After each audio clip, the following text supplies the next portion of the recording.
The rumble of tracks grows, the earth vibrates, and no one knows how many more will come. Normandy, June 1944. The air smells of oil and raw nerves, as if fear exuded metallic pores. A German platoon, huddled at the edge of an orchard, first hears the echoes, deep, rhythmic, almost a liturgy of steel. The sound travels through the body before the mind. No one sees the tanks yet, but imagination runs faster than the hooves of reality. At first, someone thinks, maybe it's just one. 2 minutes later, the ground vibrates to a greater rhythm, as if the earth had a heart of its own. What can a soldier do against a number that seems endless? Where does will hide when arithmetic becomes the landscape? They don't know the exact number. No one there counts factories or spreadsheets. But they feel the weight of an evermore, always an evermore. More tracks, more hulls, more barrels emerging after the curve, as if the road were an extended assembly line. That M4 appearing isn't alone. Behind it is an invisible tail of cranes, welds, and shifts, the arsenal of democracy compressed into a continuous growl. Carl Jung's Man and His Symbols reminds us that the psyche speaks in images. And what image is more eloquent than seeing an economy transformed into a column of tanks? It's not an adversary, it's a symbol on the march. The irony cuts like a blade. The same troops who grew up hearing about speed, precision, and the sharp spear of the blitzkrieg now face a tide without end.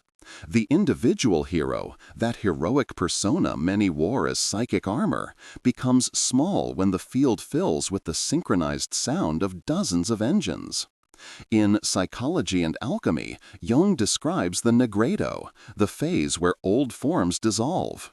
Here, the belief in compensating for numerical disadvantage with permanent tactical genius begins to give way. What do you do when what's advancing isn't a duel, but a process? The Sherman isn't the most feared duelist.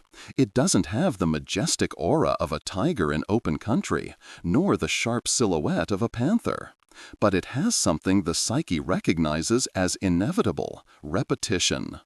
Repetition is power in modern warfare. And repetition to the unconscious can sound like destiny. When an M4 appears, the inner question isn't, can I destroy it, but after this one, how many more? The mind, to protect itself, shrinks the world. It focuses on the next corner, the next shot, the next breath. But the sound, that catechism of tracks, stretches the world again, reminding that a line renews itself beyond the horizon. In the bocage of Normandy, high hedgerows, treacherous ditches, and narrow fields mix claustrophobia and surprise. At first, many tanks get stuck, becoming easy targets. Then adaptations emerge, improvised blades on their hulls, ways to cut through hedges, learned by force. What yesterday seemed a terrain advantage, today crumbles under pragmatic creativity. For those waiting behind a tree, each mechanical improvement of the adversary sounds like a message: nothing stops us for long. The persona of the ambush specialist, so proud of cunning, feels the shadow of irrelevance fall upon their shoulder. A soldier with a Panzerfaust in his hands feels a double weight, of the tube and of the moment. He knows that with a single shot he can neutralize an armored vehicle. But his heart weighs more when his mind whispers that neutralizing one changes little if 3 more round the corner. He breathes, his mouth dry, measures the distance, understands that personal courage and statistics don't quite align. Jung's ion tells us about the tension between persona and shadow. When the mask of the invincible cracks, it's not peaceful humility that emerges, it's exhaustion, anger, cynicism. The first tank catches fire. For seconds there is triumph. Then the sound keeps coming, like a tide that ignores heroes. Statistics run underground across the field without anyone reciting them. On one side, tens of thousands of M4s produced throughout the war. That figure of 49,234, too vast to comprehend, but palpable in the feeling of always one more. On the other, lines of Panzer IVs, Panthers counted in the thousands, Tigers in the hundreds, powerful but costly, demanding finite machines. American logistics spread trucks, fuel, parts, trained personnel, supply lines that seemed inexhaustible. The soldier doesn't read reports, but he reads the world. More columns on the road, more engines replaced, more hulls patched, more ammunition as if the air itself brought crates. The wounded psyche seeks talismans, a piece of metal in a pocket, a murmured prayer, a ritual of tightening straps in the same sequence before combat. These are small anchors against the numerical storm. Jung would say that compensatory symbols emerge, objects and gestures that try to rebalance the inner scales when the external symbol, the repeated machine, inflates and occupies everything. The enemy tank becomes a negative totem, not venerated, but its movements are orbited, like one circles a mountain. The problem is that the mountain moves. And when what pursues you is mobile, your internal trenches must be deep. There's a type of dream that repeats on the battlefield. One runs along a narrow path, wet leaves slapping the face, and a deep sound grows from behind. Turn left, again the same rumble. Turn right, the same rhythm of tracks. One wakes with the heart beating to the machine's rhythm. Man and His Symbols explains, when a symbol dominates, it contaminates the dream, polarizes the imagination. In wakefulness, the mind learns to narrow its focus, calculate shots, measure distances, listen to orders. At night, the imagination pays the price, trying to untangle the knot with images of endless pursuit. There is no rest when the enemy becomes an archetype. Irony is the word history likes to whisper. At the beginning of the war, the internal narrative exalted speed, the scythe stroke, technical brilliance. But total war, that faceless entity, demanded something less glamorous and more difficult. Constant production, maintenance, standardization, rapid replacement. The M4, with all its limitations, made standardization a psychological virtue. If one falls, another replaces it without drama. This, for the opponent, wounds in a place that doesn't bleed, hope. It's a wound to the idea that, if I excel, the field changes. The field, however, responds with identical rows, as if to say, excel, we've already anticipated it. When repetition dominates the external, the temptation is to inflate the internal.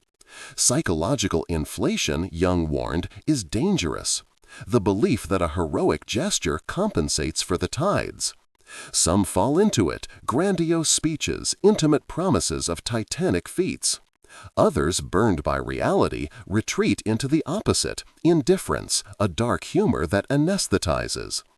Between inflation and apathy, individuation, the middle path, seems an impossible luxury. Yet some touch it without knowing its name. They accept limits, work with what they have, preserve what matters. A crumpled notebook, 3 lines a day, remind the author that he is still a subject, not a piece.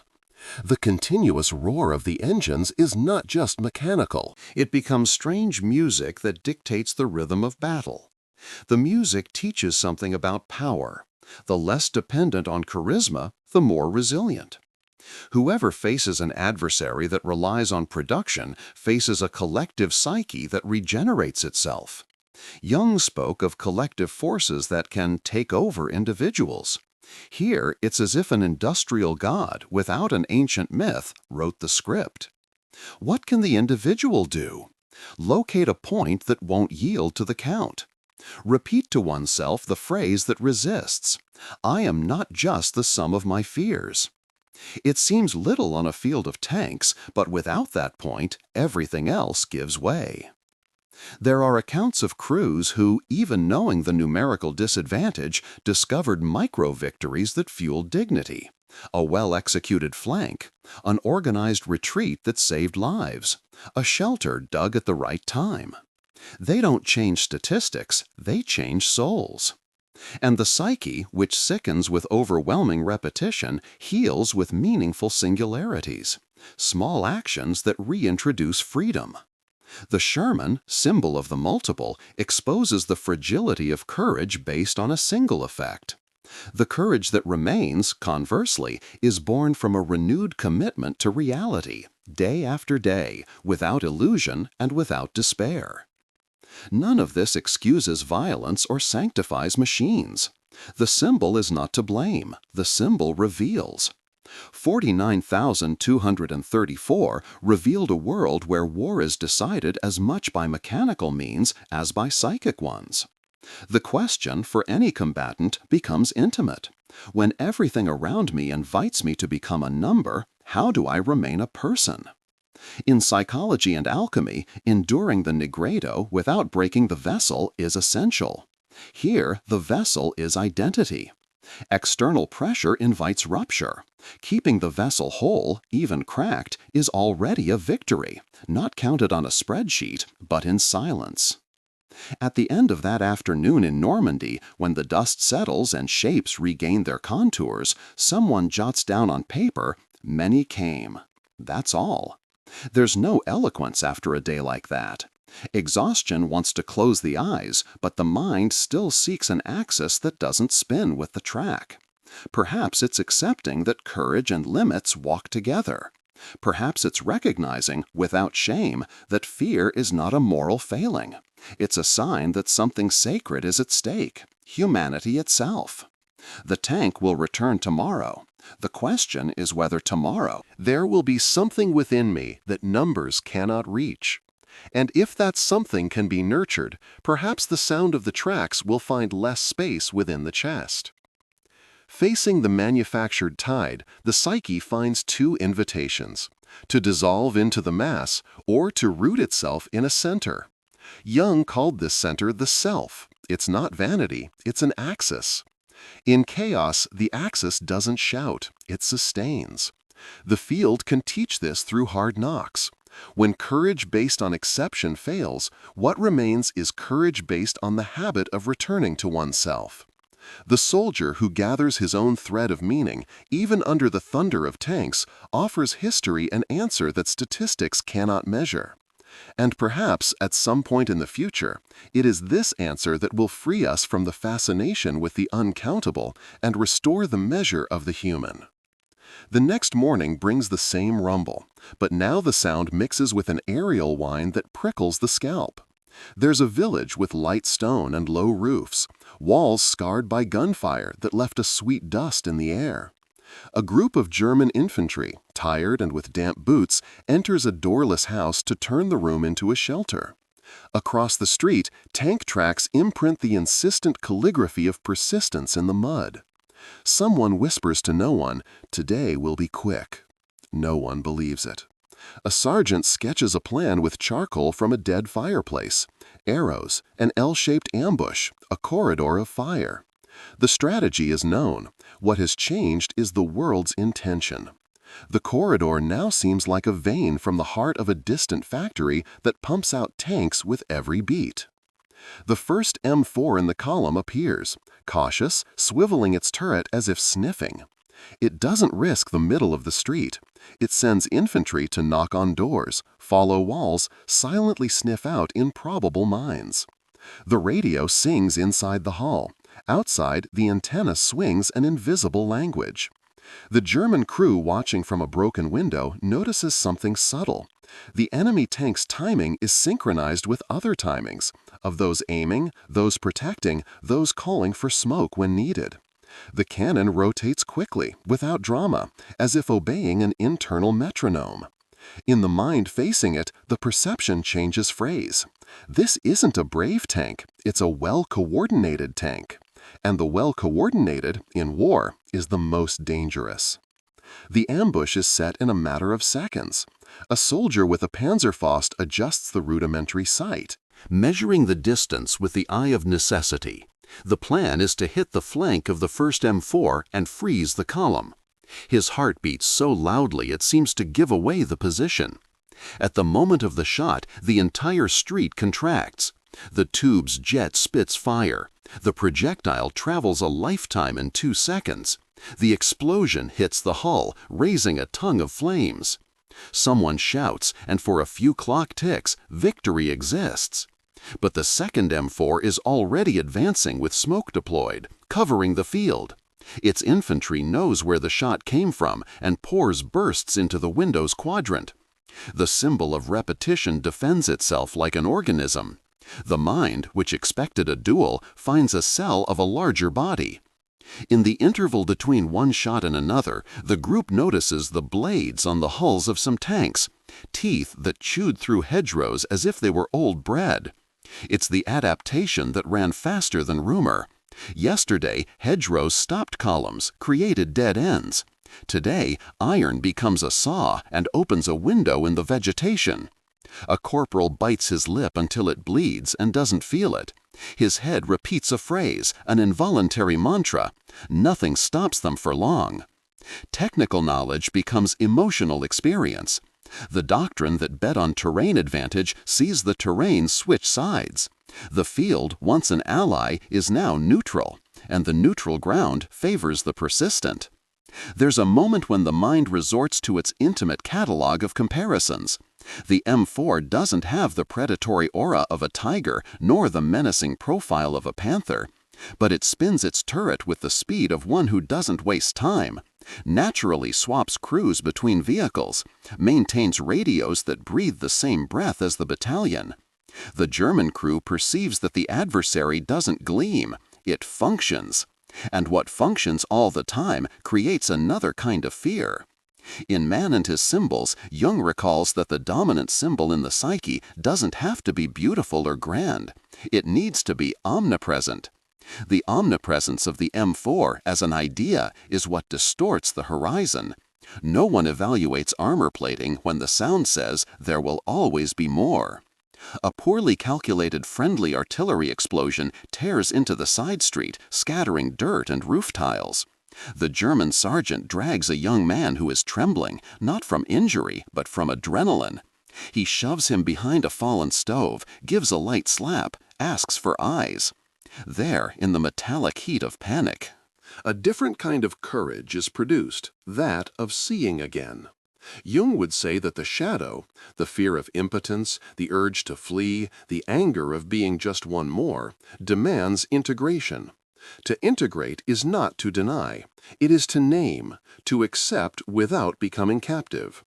The sergeant hasn't read Jung, but acts as if he had. He dictates simple tasks, focuses on what can be done, reestablishes broken connections. The terror, still there, loses its absolute color. Meanwhile, in an open field outside the village, a panther crew struggles with their own vehicle. The engine overheats, a hose complains, the radio crackles hoarsely. The commander, a thin man with eyes that had learned to measure life in liters of fuel, looks at the map and sees not routes but escape routes. The imposing machinery has demands that the world no longer supplies. He knows the stories: tanks stopped for lack of parts, excellent barrels mounted on tired hulls, crews who became pedestrians before reaching combat. His mind, proud of the predator he commands, feels the breath of irony. What good is a predator without prey? But war doesn't ask ironies, it answers with rhythms. The M4 column advances like a metronome. Infantry, tanks, support, repair, rotation. The German platoon realizes that repetition isn't just quantity, it's method. The method reduces the enemy's margin for improvisation. With each ambush attempt, a countermeasure. With each newly discovered advantage, an invisible manual appears on the other side.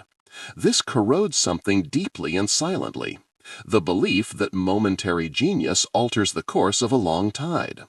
In the psyche, this belief is the narcissistic spark that, inflated, becomes an empty promise.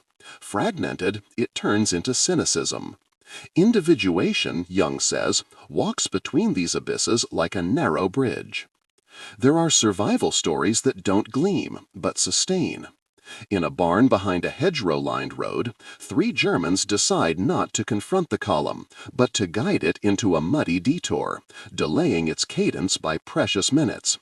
It's not cinematic heroism, it's intelligence guided by reality. 2 of them distract the infantry with spaced shots, forcing caution. The third, in the gloom of the straw, scrapes a shallow ditch with a shovel at the right spot, enough to make a tank skid and the column spread out for protection. The delay doesn't change the campaign map, but it saves a unit retreating in another direction. The psyche learns that value lies in minimal, Effective interventions. The symbol of repetition continues to dominate, but it encounters friction. On the same day, the skies unleash Allied thunder. Fighters dive, strafe, climb. Sometimes they miss, sometimes they hit. For those on the ground, the psychological effect is disproportionate to the physical damage tallied.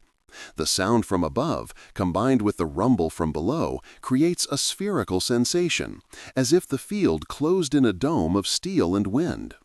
Jung, when discussing mass psychology, warns of this field experience. Emotions cease to be mine and become atmospheres. In the village, fear doesn't belong to A or B, it's the climate. A child hidden in a basement cries, and the entire troop feels the scream as a direct echo in their own chests. At some point, the human overflows the uniforms. In an interval of silence, the sergeant finds a wet piece of paper, writes, "We are not merely a function of the parts we lack." This phrase, somewhat philosophical for the dirty afternoon, is a talisman. Jung would say, a compensatory symbol. Where the enemy embodies the moving factory, this paper tries to embody the person who decides. Small phrases have disproportionate power when everything is too big. Indeed, the greatness here is deceptive. The M4 is average, the weapon is average, the armor is average.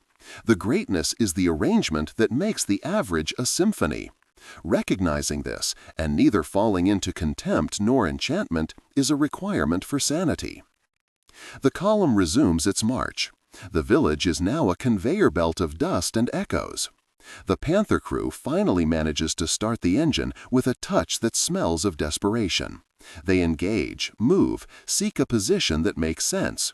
The turret rotates. The cannon looks through the gap between 2 houses and sees a profile it recognizes as an opportunity. The shot breaks the air with the abruptness of a truth spoken plainly. The hit M4 burst into flames, its contours seeming more intimate when seen from afar. The Panther crew celebrates, humanly, the instant the balance trembles. But the method on the other side doesn't yield to the pendulum of an impact. More smoke, more orders, more advance. There's a young man who was trembling hours before and now holds his breath as if holding the steering wheel of life. He crosses the street, risking his body between 2 walls, rescues a wounded comrade, escapes a shot that rips off a piece of his uniform. At the corner, he leaves the wounded man with another group and returns, against the current, to retrieve the notebook where he writes 3 lines a day. Someone laughs. What difference does a notebook make? The young man doesn't explain. He knows that the object disrupts the mathematics of repetition. In a world where everything is replaceable, a notebook with crooked letters is a unique piece. Individuation takes humble forms, a habit, an object, a name repeated mentally until identity doesn't dissolve. At the end of the afternoon, when the elongated shadows of the houses seem like fingers reaching to touch the marching columns, the sergeant lines up half a dozen men in a destroyed garden. He speaks softly, with short sentences, restoring a sense of agency. He divides them into 2 groups, points out lines of retreat, marks a rendezvous point, refuses bravado, emphasizes that living today is no less dignified than shining today. One of them asks, "How long will this last?" He replies, "Until tomorrow too, but in a different way." There is wisdom in this. The repetition that crushes us can be answered by another repetition, more modest, more intimate, the repetition of adjusting, caring, returning to the axis. Jung's aeon reminds us that the self doesn't defeat the shadow, it integrates it. It is in this interval that an invitation fits. If this way of looking, that of someone who traverses the noise trying to find the center, helps you understand the human behind the machine, subscribe to the channel so you don't miss the next videos, and tell me in the comments what resonated with you. This conversation is a collective effort of meaning in a world that at times only offers numbers. Night falls like a lid over a boiling pot. The engine's quiet, the artillery holds its voice for dawn, footsteps gain a cat's caution. In the dark, the psyche takes stock of the day without numbers. The gesture that saved, the mistake that scraped, the meeting of eyes that restored humanity. Some dream of steel teeth chewing the path, others of silent water running in a stream they haven't seen in months. In psychology and alchemy, the black phase is not skipped, it is traversed. The traversal here includes recognizing that there is a form of dignity that does not depend on statistics. It is the dignity of not lying to oneself about what one can and cannot do. Before sleeping, the young man with the notebook writes with a trembling hand, "Today, 3 minutes of delay saved Franz." It doesn't matter if the phrase is exact. What matters is that, to the mind, it seals a meaning. The external symbol, the repeated tank, doesn't disappear, but now shares the stage with an internal symbol, the significant act. Tomorrow, the column may return, larger, more adapted. They, exhausted, will also return, a little more sober, perhaps less inflated by myth, perhaps firmer in the center they discovered almost by accident. The evolution of perception is not sudden enlightenment. It is sandpaper. Sandpaper removes varnish, reveals fiber. And fiber, they say, can take a beating. In the early morning, a fine rain begins to fall, dissolving the dust into thin mud. The village breathes for the first time in hours. The sergeant wakes before everyone, goes out to look at the street that is now just a street without symbols.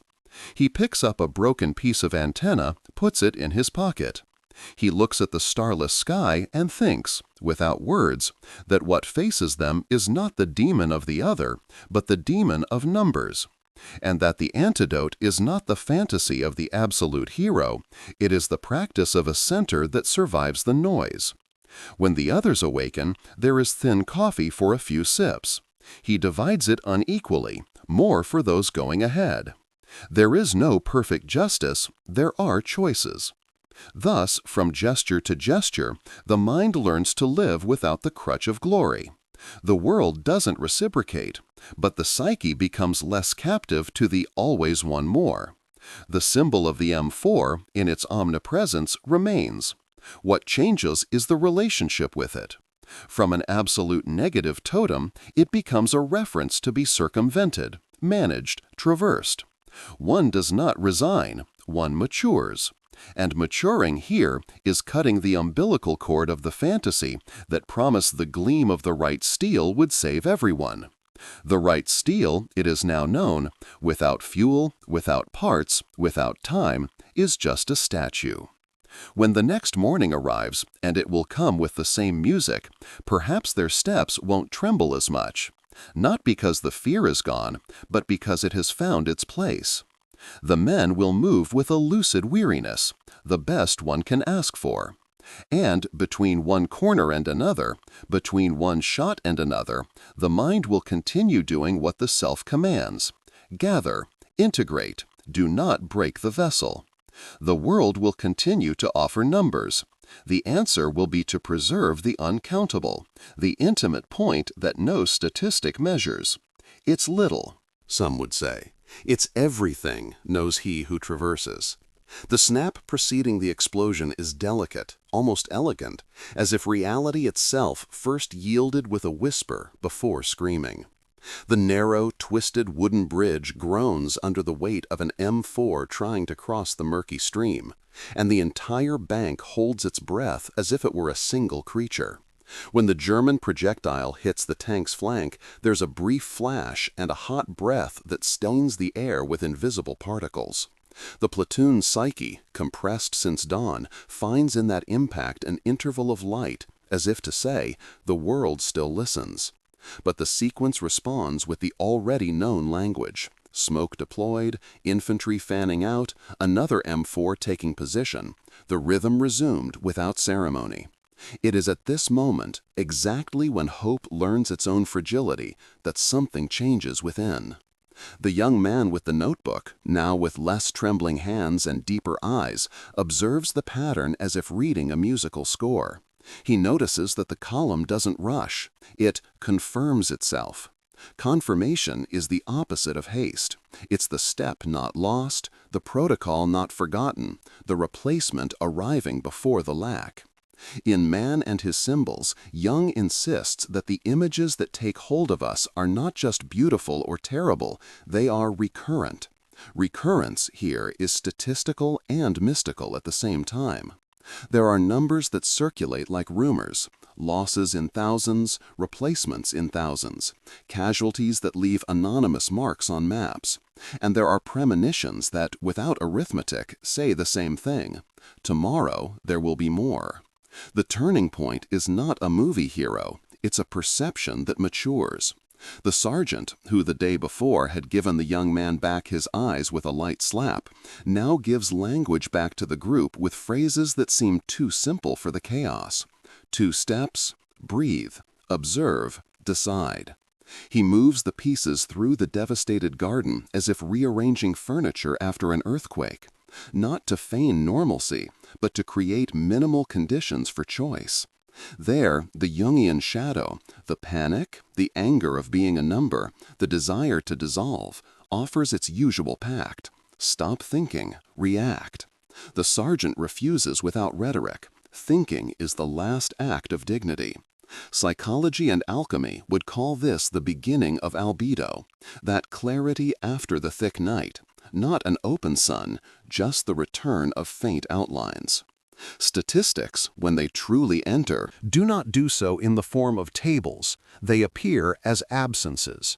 Grenades are missing, belts are missing, hands are missing to carry the wounded who cannot wait. And on the other side, there are no missing engines, no missing radios, no missing repair crews who seem to sprout from the ground. The crew of a Panther that scored a kill the day before now negotiates with reality. The tank needs a part no one has. The supply line is not a line, it's an interruption. The commander, who admired the ferocity of his own cannon, tastes iron in his mouth, not of blood, but of a resignation he doesn't want to swallow. The M4 crossing the new improvised bridge isn't better, it's viable. And viability, in total war, outweighs brilliance. The irony, which had been whispering since Normandy, now speaks loudly. Those who bet that the exception, the perfect move, the unique shot, the audacity would change the course, discover that exceptions add little against long repetitions. It's the mathematics of the psyche. What repeats triumphs over what gleams. Jung, in Ion, describes inflation as that inner promise of greatness that tries to compensate reality with an empty symbol. The inflation here smells of speeches about a feat that will turn the tide. The middle of the story calmly disproves it. No tide turns with a single wave, and no tank stands alone in a war that has become a factory. At the height of the afternoon, when the heat mixes the smell of old oil with crushed herbs, the sky is crisscrossed with streaks of aircraft. The roar from above creates a second layer of pressure that pushes bodies to the ground and thoughts inward. It is then that an old soldier, older in face than in years, chooses not to be crushed, but to retreat into a corner of what he still has of uncrushable. He takes from his pocket a yellowed photograph of a Sunday market, showing an apple stand and a woman with no name written on the back. He holds the image like a talisman against the industrial Leviathan. Nothing changes until it becomes conscious, Jung would say. Consciousness here is humble, remembering a face so as not to become a piece.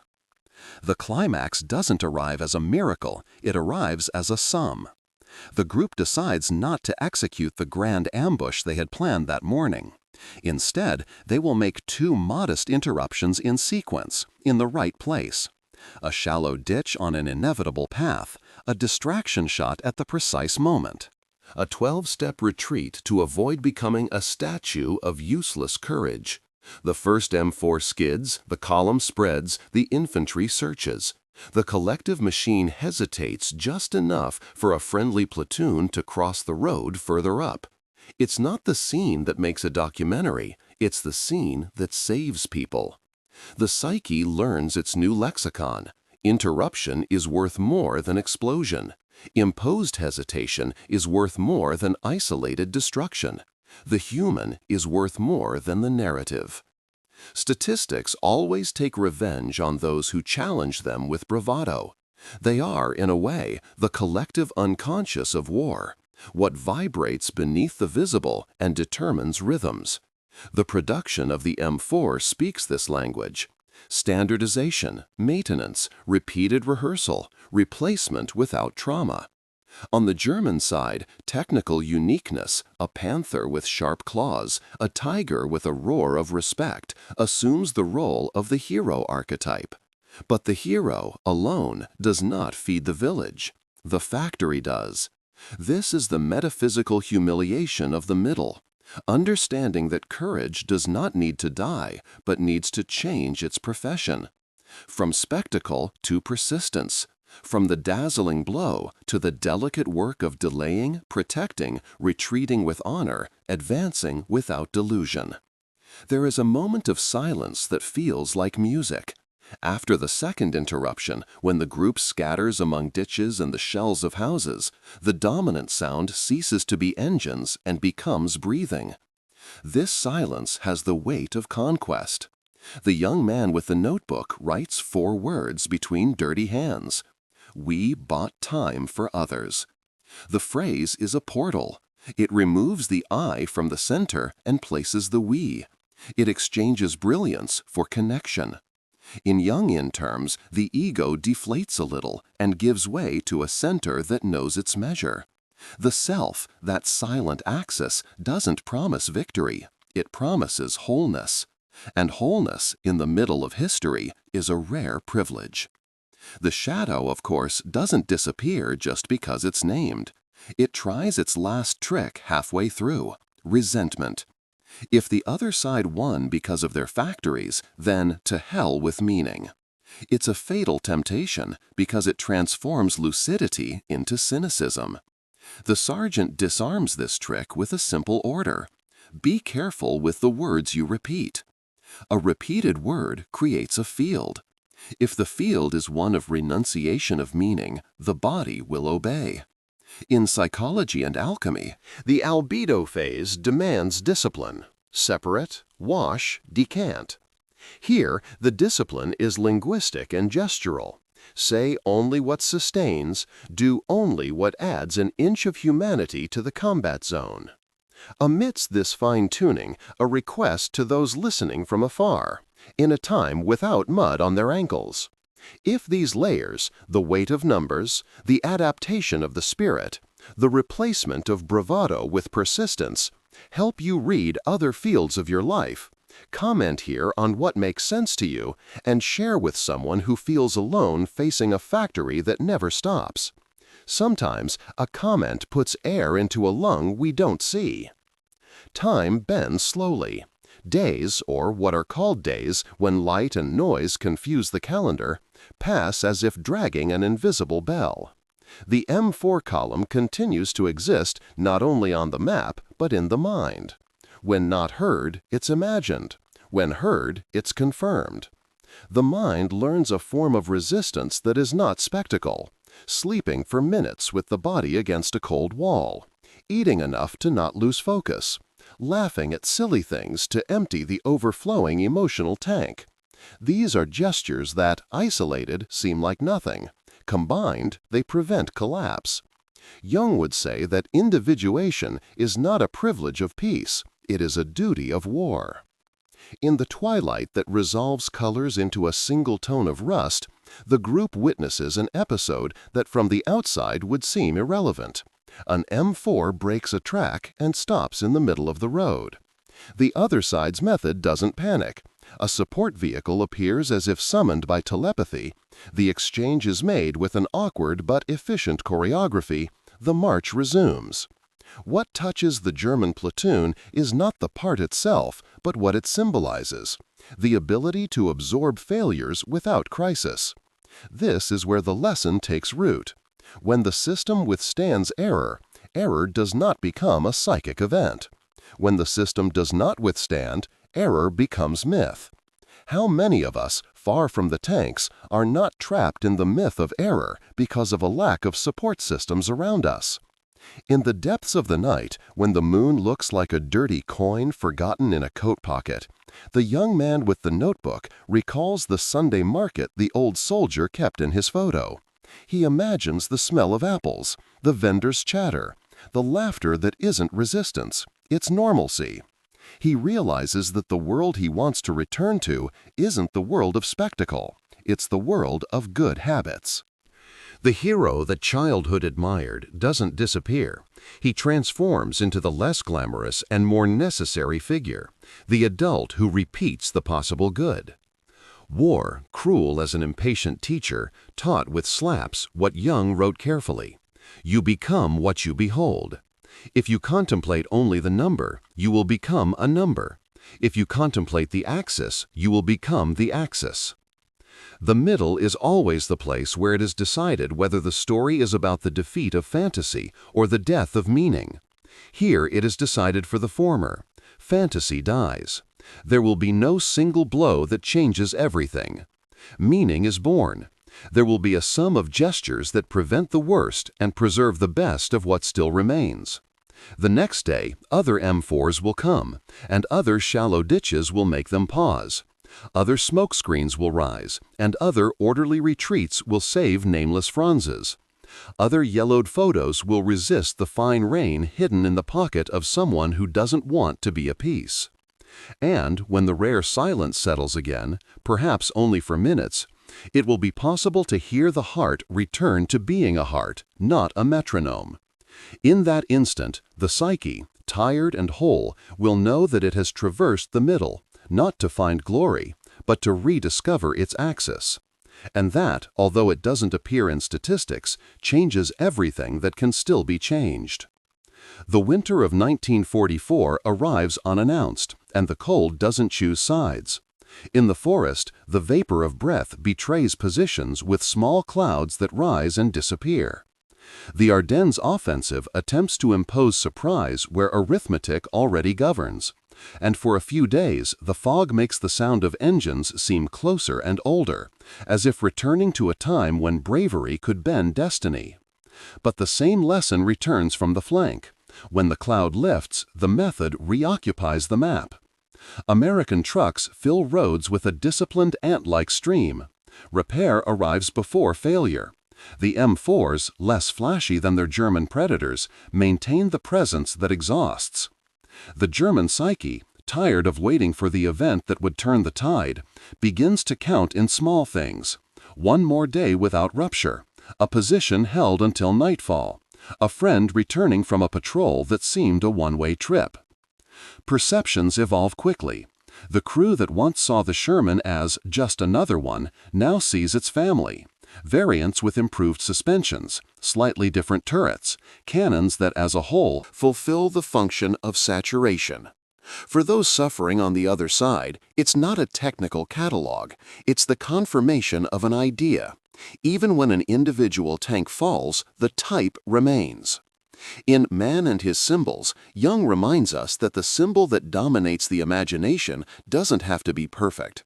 It needs to be insistent. The Sherman is insistent. Where a panther shines and fails for lack of a part, the M4 reappears with another crew, another antenna, the same task. There are stories that illustrate without rhetoric. On a bank of the Rhine, a German platoon watches the enemy crossing with eyes that have unlearned astonishment. The improvised bridge emerges like a carnival trick, and in hours becomes a road. On the German side, excellent cannons seek targets and hit some, but they don't hit the flow. The flow, that entity without a face or uniform, is the real protagonist of the final phases. The crossing of Remagen, for example, symbolizes more than a tactical victory. It represents the victory of a rhythm, the ability to turn every incident into a minor delay and keep going. German morale, which once wavered with brilliant encounters, now recognizes that the field behaves like an invisible assembly line. This shatters the fantasy of the dramatic coup and installs a bitter but lucid sobriety. At this point, the Jungian shadow ceases to manifest primarily as panic and appears as resentment. They win because they are many. It's a partial truth and, for that very reason, seductive. The sergeant we've been following since Normandy, aged by months of dust and noise, dismantles this spell with a simple distinction. They win because they turned many into a method. In the psyche, this is crucial. Many without method also collapses. Method without many dies of exhaustion. The combination of the two generates a force that wears down more than it terrorizes. Jung, in Aeon, speaks of the inflationary temptation to attribute a demonic essence to the enemy. The cure is to regain proportion. Here, proportion is material and spiritual. There are tanks, parts, training, and on our side, there is what to do to preserve what is still human.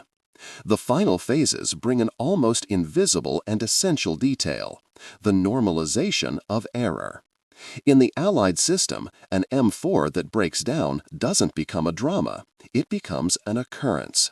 Drama, which saps psychic energy, takes a back seat. This normalization, from a Jungian perspective, is an antidote against ego inflation and against the dissolution of the shadow. Where every failure becomes a myth, the psyche inflates or breaks. Where failure becomes a process, the psyche breathes. An exhausted German operator observes from afar an American support convoy adjusting a part in minutes and realizes that he is not just losing to numbers, he is losing to a culture of maintenance. Culture is a collective psyche. War shows this psyche like a cruel mirror. Field stories keep one grounded. A German group, reduced and without fuel for their Panther, transforms the crew into intermittent infantry, covering retreats, marking routes, saving civilians along the way. It doesn't change the campaign, it changes the meaning.